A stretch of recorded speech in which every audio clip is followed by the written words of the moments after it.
खुदाए रब्बी अजीम आप और आपके अपनों पे रहम करम और फजल फरमाए। मेरा नाम मोहसिन अकरम है। हम कंप्यूटर सीरीज़ कर रहे हैं। पहला सवाल है, who is the father of computer networking. तो कंप्यूटर नेटवर्किंग के फादर रे नोर्डा को कहते हैं। Ray Noorda is a father of computer networking. When was the first IBM micro computer called IBM। कब सबसे पहला IBM माइक्रो कंप्यूटर जिसका नाम IBM था with 16-bit microprocessor was introduced। तो 1981 के अंदर 1981 के अंदर IBM with 16-bit microprocessor was introduced। What was the name of first commercially available microprocessor chip? सबसे पहली commercially available microprocessor chip का नाम क्या था? तो Intel 4004, Intel 4004 was the name of that device। What was the name of first personal computer electronic spreadsheet software package which became a smash hit?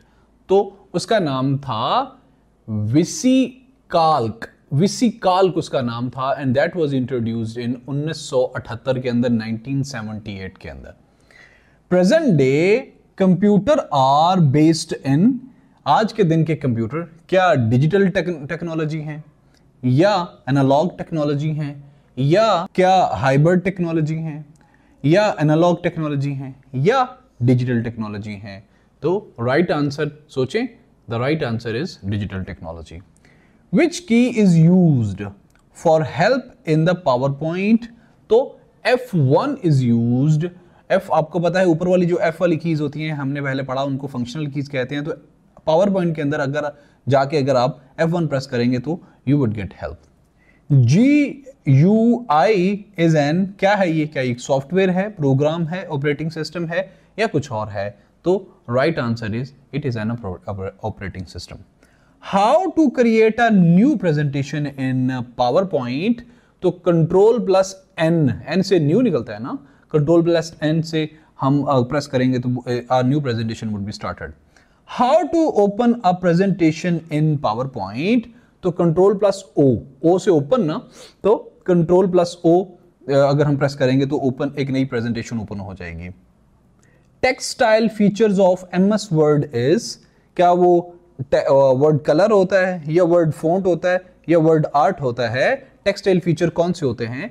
तो that is word art. The space between margin and the start paragraph, ये margin है और इसके दरमियान space, paragraph के start और यहां के दरमियान की जो स्पेस होती है ना, इसको इंडेंटेशन कहते हैं। ये तमाम तर जब भी आप CSS PMS या कोई भी मैटर कैफे का कोई पैराग्राफ लिखते हो ना, जब आप सब्जेक्टिव राइटिंग लिख रहे होते हो तो कभी भी आप बात स्टार्ट वहां से नहीं करते, आप थोड़ी लाइन छोड़ देते हो। ये सिर्फ कंप्यूटर के लिए नहीं है, ये हर एक जगह के लिए है। वैसे ये तो बात हो रही है ना MS वर्ड वगैरह की, वो जहां पे टाइपिंग शैपिंग करते हैं।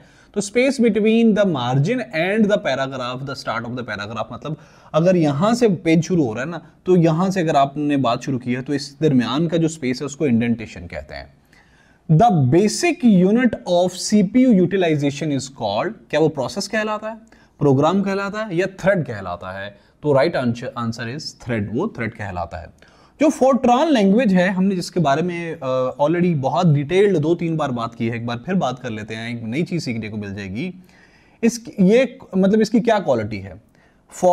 ये साइंटिफिक और मैथमेटिकल पर्पस के लिए है या प्रॉब्लम ओरिएंटेशन के लिए है? बहुत ज्यादा प्रॉब्लम ओरिएंटेड ये लैंग्वेज है या एक्सटेंसिव डॉक्यूमेंटेशन। अस्सलाम वालेकुम दोस्तों, थोड़ा सा वक्त आपका लेना चाहूंगा, लेकिन एक पते की बात बताना चाहता हूं कि आपको पता है अगर आप मैट्रिक कैफे BA OA लेवल या CSS PMS किसी भी इम्तिहान की तैयारी कर रहे हैं पाकिस्तान के अंदर, तो बगैर कुछ लिए आपसे सिर्फ आपको देना ये चाहता हूं कि मैं 55 सब्जेक्ट्स, 55 सब्जेक्ट्स के 5,000 MCQs, क्रिमिनोलॉजी से लेके जियोलॉजी से लेके जियोग्राफी से लेके फिजिक्स केमिस्ट्री बायोलॉजी से लेके हर एक सोशल स्टडीज का, साइंटिफिक स्टडीज का सब्जेक्ट के 5,000 MCQs सॉल्व करने वाला हूं। अलकरम स्कूल ऑफ थॉट को अभी से सब्सक्राइब करें और अपने दूसरों तक शेयर करें इंशाअल्लाह अज़ीज। एक साल के अंदर आपको 55 सब्जेक्ट्स के 5,000 MCQs, 2 से 5,000 MCQs मिलेंगे। हम उर्दू और बाकी सब्जेक्ट्स कर चुके हैं, हमारा ऑलरेडी कंप्यूटर चल रहा है। इसके बाद we will come to the current affairs of every month individually.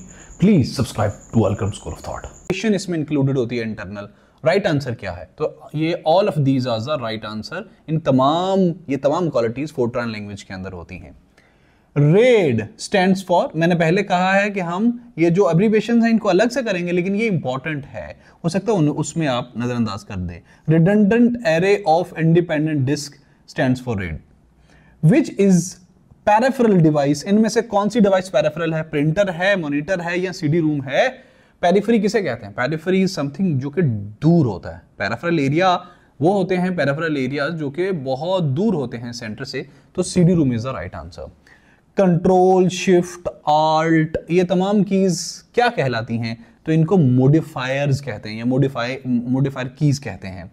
Disc cleanup, ये स्पेस नहीं है, disk cleanup is utility manager.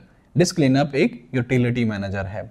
The unit that controls all the part of computer, वो सीपीयू है। The process to remove errors in a program is called, ये अहम है, debugging, ये बहुत अहम है, ठीक है। किसी भी प्रोग्राम से एरर्स रिमूव करने का जो है ना प्रोसेस कहलाता है डिबगिंग। मैं आपको इसकी एक हायरार्की बता देता हूं, ये कभी भूलेगा नहीं।